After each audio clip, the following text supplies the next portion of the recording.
اگر نہیں بدلے تو مردہ خانے جانا پڑے گا. کویتا حیدرآباد BRSMLC کلوکنٹلا کویتا نے ایک بار پھر وزیر اعلیٰ ریونت ریڈی پر سخت تنقید کی. کویتا نے کہا کہ ریونت ریڈی نے ان کے والد کے CR کے خلاف نامناسب تبصرے کیے ہیں جو ناقابل قبول ہیں. انہوں نے مزید کہا کہ تحریک کے رہنما، عوامی قائد اور قابل احترام شخصیت کے CR کے بارے میں ریونت ریڈی کے ریمارکس انتہائی قابل مذمت ہے. کویتا نے وزیر اعلیٰ ریونت ریڈی کو انسانیت سے خالی شخصیت قرار دیتے ہوئے انہیں اپنا رویہ بدلنے کا مشورہ دیا.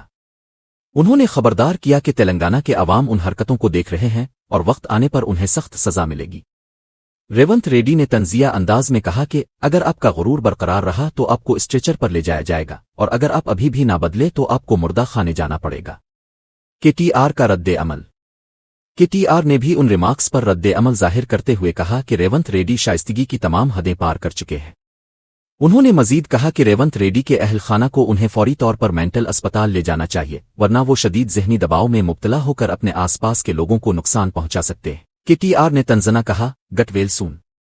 چیف منسٹر ہریش راؤ کا رد عمل. دوسری طرف وزیر ہریش راؤ نے کہا کہ وزیر اعلیٰ ریونت ریڈی نے سیاسی پختگی کی کمی کی وجہ سے مردہ خانے والا بیان دیا. انہوں نے مزید کہا کہ ریونت ریڈی گورننس میں ناکامی کو چھپانے کے لیے دوسروں پر الزامات لگا رہے ہیں. ہریش راؤ کے مطابق ریونت ریڈی عوام کی توجہ اپنی ناکامیوں سے ہٹانے کے لیے گمراہ کن باتیں کر رہے ہیں. ہریش راؤ نے مزید کہا، اپوزیشن لیڈران عوام کے حقوق کے لیے لڑ رہے ہیں، لیکن ریونت ریڈی جیسے گھٹیا ذہنیت کے لیڈران ان کی موت کی خواہش کر رہے ہیں. وزیر اعلیٰ ریونت ریڈی کو یہ یاد رکھنا چاہیے کہ وہ اب ایک بڑے منصب پر بیٹھے ہیں اور انہیں اس کے مطابق برتاؤ کرنا چاہیے.